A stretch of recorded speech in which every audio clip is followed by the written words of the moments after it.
How's it going, guys? Welcome back to my channel, and in today's video I'm going to be finally replacing my front suspension parts on my 7.3 Power Stroke. If you haven't seen the last couple of videos, I went ahead and installed a 2.5-inch rough country leveling kit, as well as replaced my front differential fluid.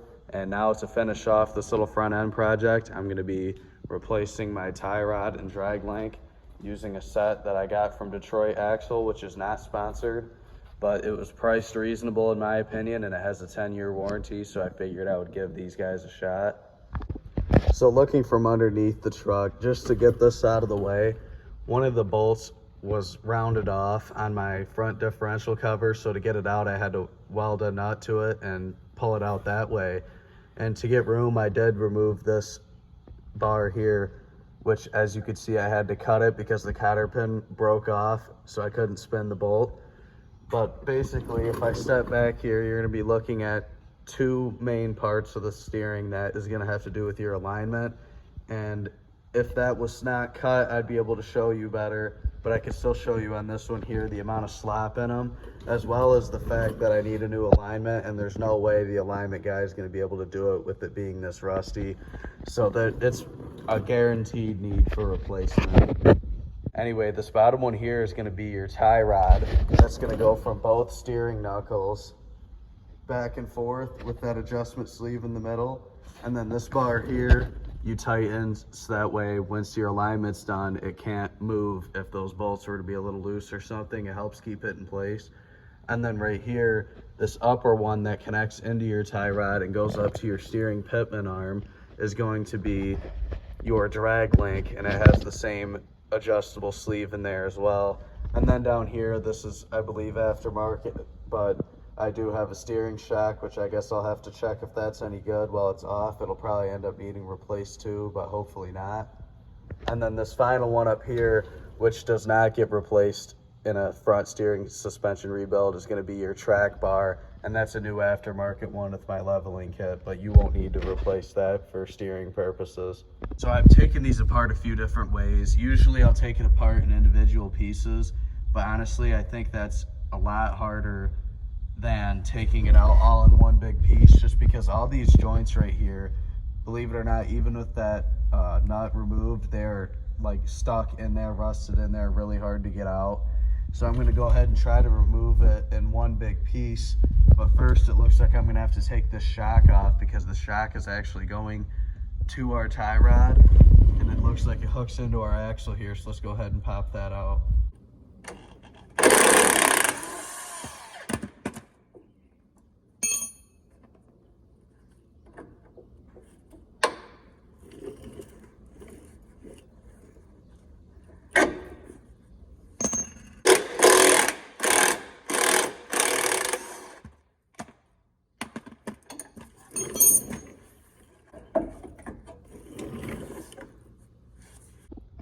Now I can show you the slop I'm referring to. I could grab this and twist it with my hand.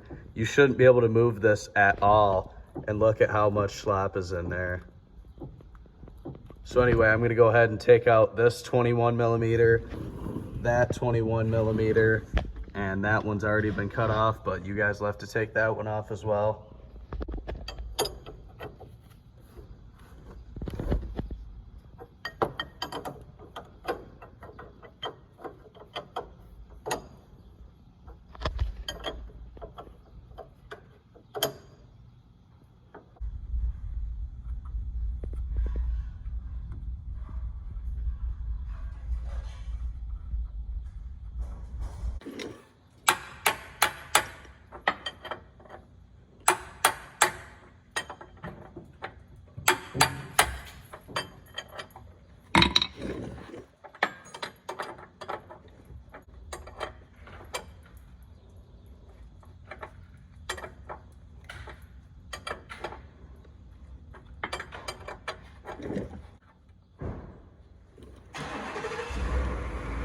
All right, now for the fun part. I'm gonna use this tool here that I actually got at Harbor Freight, and I've used it for many years and it's not giving me any problems. So if you're looking for a cheap one to use, get this, but this is called a pig's foot. Basically, you're gonna be able to press it up into where that joint is here, and hit it on the back side here with a hammer until you're in, and then move it upside down, and that's what's going to break that loose. I've tried before going without it and just like hitting right here or hitting right here, but nothing ever really works that good. But I like this tool.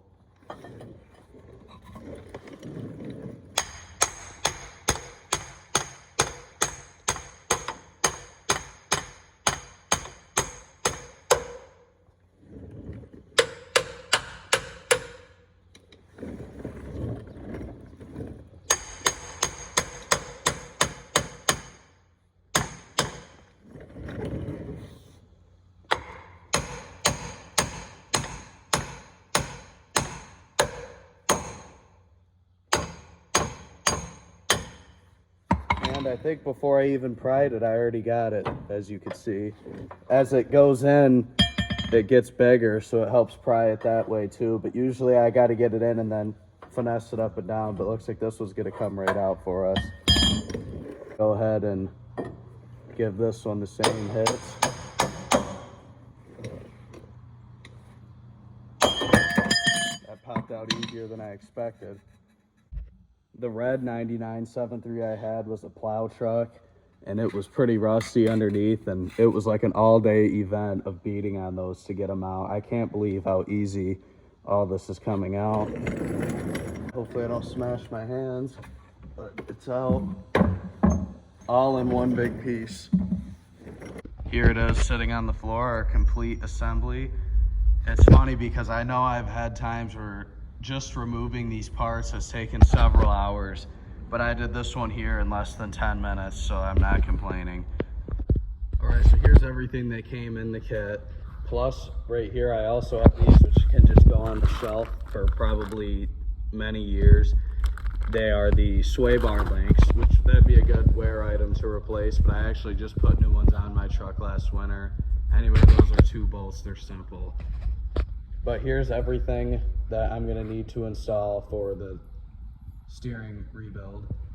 And I will say, out of all the kits I've used, a handful of them don't come with cotter pins, and you have to reuse the other ones, which I think is ridiculous because they're old, rusty, usually already broken or are broken when you remove them. And 99% of them are non-greasable. These are greasable, as you can see right here. They come with all the little grease zerks and new cotter pins for everything, which I think that is really nice. So anyway, I'm gonna go ahead and off camera do this part, but I'm gonna leave the tie rod from the drag link apart, but I'm gonna assemble each one and just get these kind of snug down a little bit. That way it can turn inside the threads, and I'm gonna turn it until I have them facing the direction that I want and have this eyeballed to be the same length as our other one to get it as close as possible for the alignment. The first time I ever did this, one of my Super Duties, I thought it was a little confusing, so I'm just gonna explain how I set it up. I put the 1/2 in here in a vise, and then without tightening either of these, I started this and ran it down until I had the same measurement between this edge and that edge on the tape measure as the other one.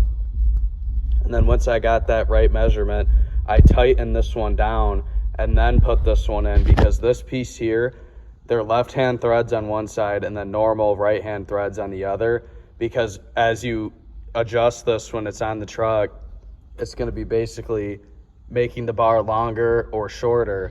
So because of that, it can be kind of hard if you don't do it that way, because you'll be turning this in to the right and it'll actually catch and start making this loosen. So that's why I do it like that. So once I get that where I want it, I tighten that with the impact, and then you'll notice one side is going to be facing down and the other side is going to be facing straight up. So I replicated that here. And then once I had that where I wanted, I was able to just run this in, and I'm going to leave this loose until it's on the truck, just in case if I need to change the angle on it a real little bit like that to line up to my pitman arm. All right, so I was able to go ahead and pop those in. I did the other side off camera, same thing as the top piece. But anyway, now that that is in, all I had to do, being that I measured it, it was really close. It almost didn't get in, so I backed it out one turn and it popped right in. So hopefully our alignment will be close enough just to drive it into the shop to get a real alignment put on. But we'll go ahead and get these castle nuts on here. And actually, let me show you guys the flashlight if you've never done these before. You can't even see it yet, but there's a little hole. There's a little hole through the threaded part there that will line up with one of these holes where the cotter pin can go through. So when you tighten it, you're gonna tighten it as hard as you can, but you might actually have to back it off a half a turn to line up with one of those holes. So I'm gonna go ahead and run these down and show you what I'm talking about. As you tighten this, it's gonna actually pull this joint to be even tighter too, get it fitted up a little better.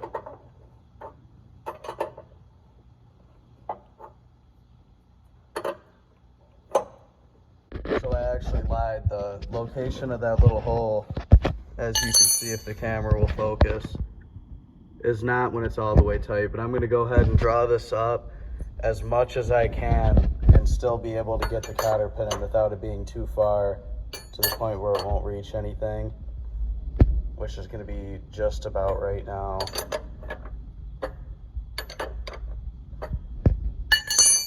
So then I could go ahead and grab one of my cotter pins that come with it and maybe a pair of pliers.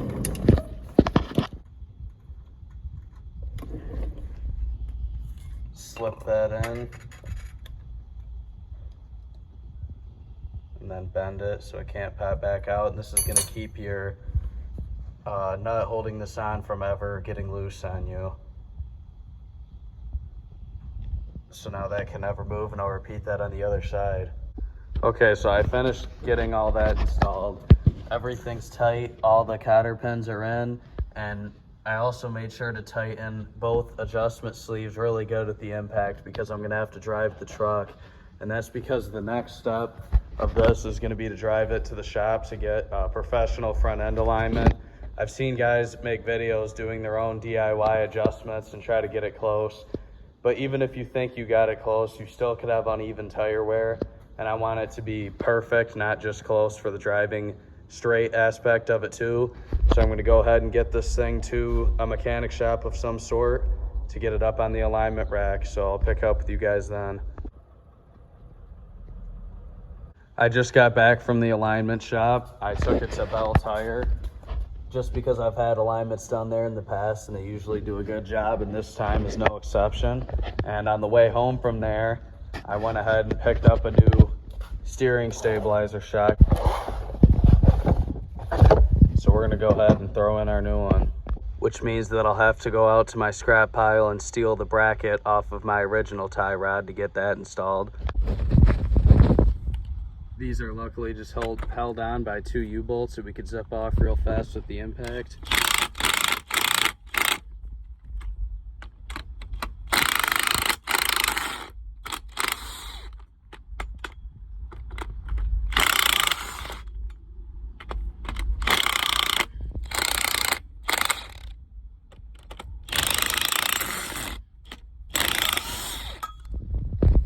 Now I'm going to go ahead and get this steering dampener thrown in. I'm going to get the first bolt started right here where it mounts to the axle.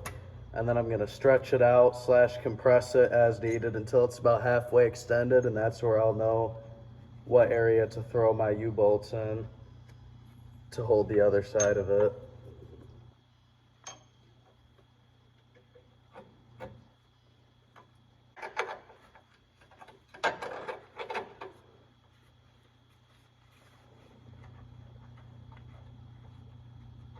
Looking at this tie rod here, I can actually see some grooves that look like they would line up nice to where the U-bolts go. So I'm going to try to stretch this to reach there.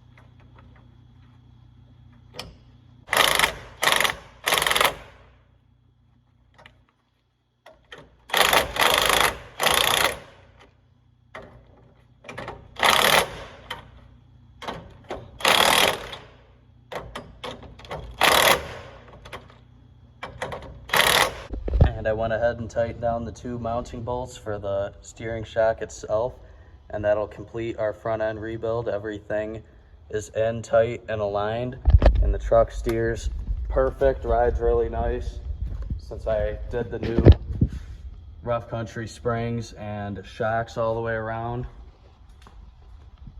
So that'll conclude another successful episode of the Project 7.3 Power Stroke. I hope you guys enjoyed this video, and I'll see you in the next one.